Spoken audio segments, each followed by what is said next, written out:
All right, welcome to week 3 of the quilt-along. This week's all about choosing lining fabrics and batting and thread as we get into the construction phases of our quilt coat. I've kind of got a short presentation, so we'll just kind of breeze through it pretty quickly. Next week, though, we're starting all of the garment parts of this. So how to pick your pattern size, how to fit the pattern to yourself and make some basic modifications. We're going to walk through all of that. So get excited for next week. This is where it actually starts to come together. I'm going to go ahead and turn off my video as we get started here. Alrighty, just a couple of quick reminders. Please stay muted during the Q&A portion. That's just so we don't have a lot of background noise on the recording. If you have a question at the end, please raise your hand. That's just going to start a queue that I can kind of work through in order so it's nice and organized. We also have a So Long hub page, just as a quick reminder. Again, it's starting to look quite a bit different than it does now in this screenshot, but that's where you can post your progress pics, see whatever the people are working on, and it also has all the links to the blog post and the Q&A to join each week. Alrighty, so first things first, we'll talk about lining options. So before we get into kind of the fabrics you can use, you kind of need to know what method you're going to use to install your lining. There's kind of two main ways to do that. One is with binding, which is what you kind of see in this close-up picture over here. You would quilt your quilt portion of your quilt coat just like a normal quilt with a backing fabric, and that's going to leave basically raw edges on the inside of your coat because you're going to have 3 layers already put together. And so that lining fabric basically is whatever you've used for your quilt back, whether that's flannel or regular quilting cotton or anything else. But then you have these raw edges that you got to deal with, and that's typically covered with binding. You can attach by machine. If you do machine attachment both sides, you actually end up with like a really thick seam ridge, which I don't particularly care for. It doesn't look very comfortable to me. Or you can hand sew it on. If you love hand sewing, go for it. It's a really nice finish. I hate hand sewing, so I will definitely not be doing that. And that's kind of what drove me towards developing this other method. I'm sure I'm not the first person to do it, but it's kind of like a birth method. So basically you're going to take all of your exterior quilt pieces and you're going to use those same pattern pieces to cut all the same pieces for your lining out of your lining fabric, whatever that happens to be, and basically sew a whole second coat just from your lining fabric. So it's not going to be quilted. It won't be a thick material. And then you basically sew that right sides together with your exterior, birth it through, a little gap in the hemline, and then close everything with a top stitch around the edge. It's super, super easy. I know that doesn't sound easy, but as we get into it, I'll walk you through all of these steps. It's really, really easy. And it leaves you with completely finished seams inside the quilt coat. Super comfortable, nothing sticking out. I really love it. That's why, because I can get a really, really beautiful finish without any hand sewing at all, which is really important to me. So as far as fabric for your lining, of course you could use a quilting cotton. That's totally fine. It's going to give you kind of a silky cool feel on the inside of your coat. If you love that, go for it. I don't love it. I want something a little bit softer next to my skin. So originally on my initial quilt coat, I did flannel, which is what you saw in that picture on the previous slide. It's nice and soft, but it is also ridiculously warm, and even too warm to really wear most days, even in northern Vermont. And it's, beginning of April, we still get a foot of snow outside. So cold weather climate, it's still a little bit too warm for that. So even though it sounds really nice, I caution you to pick that. You're going to end up with a really warm coat. If you love that, again, all of this is about preference. You can do whatever you want. I just want to make sure you have the information. I found a flannel lining to be too warm for almost every single day, except for really, really, really cold ones. Other options available to you aside from flannel and quilting cotton, of course. What you're seeing here in the video, this is a French terry. It is a knit. It's got a little bit of stretch to it. Don't let that scare you. We're going to be attaching it to a non-stretchable quilted fabric. So that stretch really isn't going to be too much of an issue. The nice thing about it is that it's kind of soft like a t-shirt material, but it's got a little bit more thickness and body to it with those loops on the back that are characteristic of French terry. Another option is that you could literally just use jersey, which is what you're seeing in this video. Jersey is a little bit more stretchable than French terry. But it doesn't have those loops on both sides and it's a thinner material. The extra stretch can make it a little bit more hard to sew than French terry, but we're going to manage that really easily, so I wouldn't let that scare you. Both of these are really great options. You can pick them up from last week's sponsor on the Fabric Snob. She's got really awesome knits. But also most fabric stores will carry this as well. These are really common fabrics, and they come in all kinds of different colors and prints, which are really fun. So now that we've talked about lining options, we'll move on to batting options. So you can put whatever kind of batting kind of in the quilted part that you would like. The go-to for most people is going to be cotton or cotton poly blend. The issue with that is that if you quilt densely at all, sometimes it can become stiff. And even if you're not super dense quilting, it can still get a little bit of stiffness to it. And that's just because the more you sew those fibers together, the stiffer they're going to get. That's just the nature of cotton. So what you're seeing here, this is, a cotton batting piece that I was working on that's quilted pretty densely, and you can see it's kind of got like a really nice structure to it.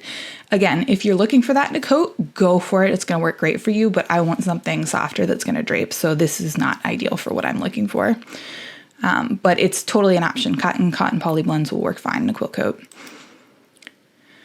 The second option, and the one that I really recommend, is putting a different kind of batting in there that's going to be a little bit more drapey.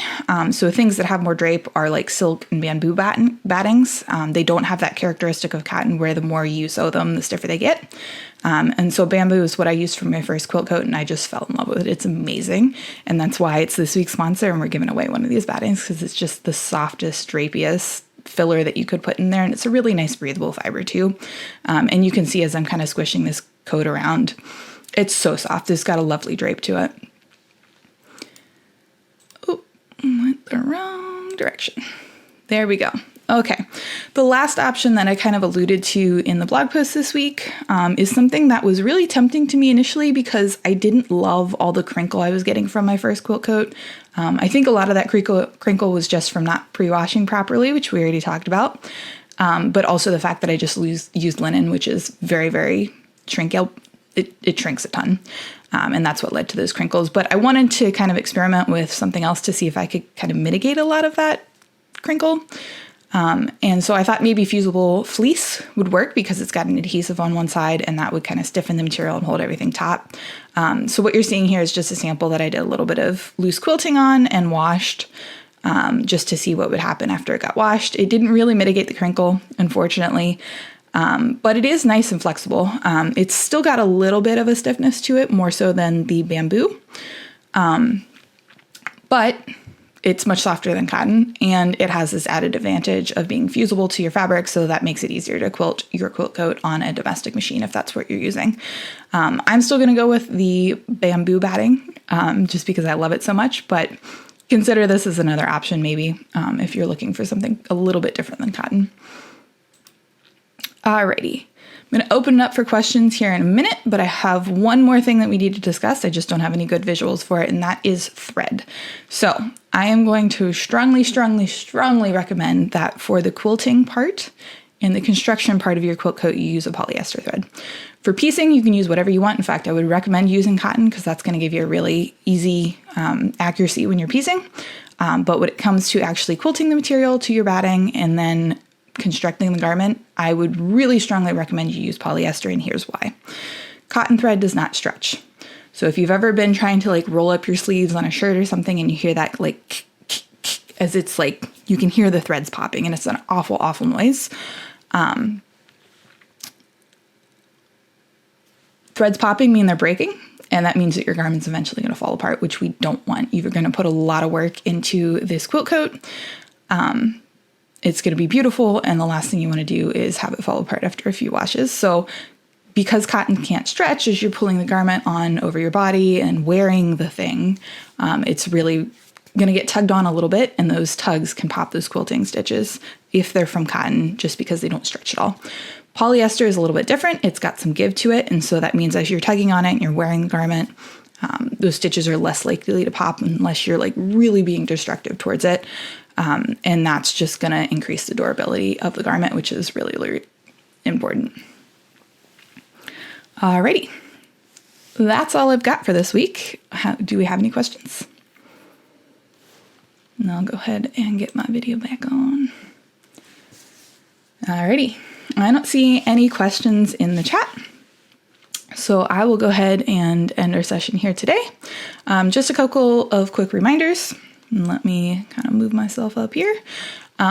This week, work on piecing your quilt top. If you don't have it done this week, no big deal. That is a big task for this week. And with all of these progress updates, you do not need to have the thing done for the week to enter the drawing and to post a progress picture. Just show some progress for this week. This is kind of a big task for this week, and so it's totally okay if you don't get through it. Decide on a batting tape. Pick which kind you're going to use. If you need to buy some, go out and buy it. And if you already have it, you're good to go. Just make sure you have some batting to work with, because next week we're going to start working on quilting it. And then decide on your lining fabric and your lining tape.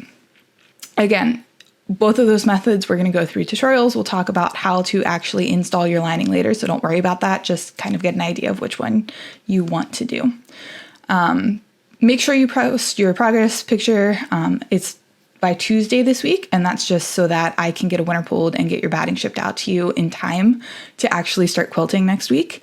The prize for this week is some of that bamboo batting that I was talking about. The brand that I love is actually from Batting Super Sale. It's her own line. She has it custom. It's the only place you can get it. And it's 100% bamboo batting. It is super, super soft. It's just got like a fine scrim to it, so you don't have to quilt it super densely to get it all stabilized. It's gorgeous. It's a premium batting, and one lucky person's going to get a throw size of that batting. There is also a coupon for everybody in the Sewing Along this week to Batting Super Sale. I'm not going to share it here just because this is going to get posted publicly, but check your email for the Sew Along this week. There's a 15% off coupon to Batting Super Sale. You'll get 15% off your entire order, so you can grab your batting, you can grab some more batting if you need to replenish your supplies, and if you don't have any poly thread and you want to get some for the quilt coat construction phase, you can grab some of that as well. She carries glide thread, which is my favorite poly thread. You'll get, a little spool for about $5. It's great. Pick up some of that if you need it. Okay. Lynn is great. If you haven't dealt with Batting Super Sale before, I highly encourage you to check out her store. That's why I asked her to be part of the Sew Along. Again, I love her line of batting. She's got bamboo as well as quite a few other fibers. It's really, really nice batting, and the prices and value are just fantastic. So definitely check out her shop. That's all I've got for this week. So I'm just going to sign off here. Love to see your progress pics, so make sure you're posting them. See ya.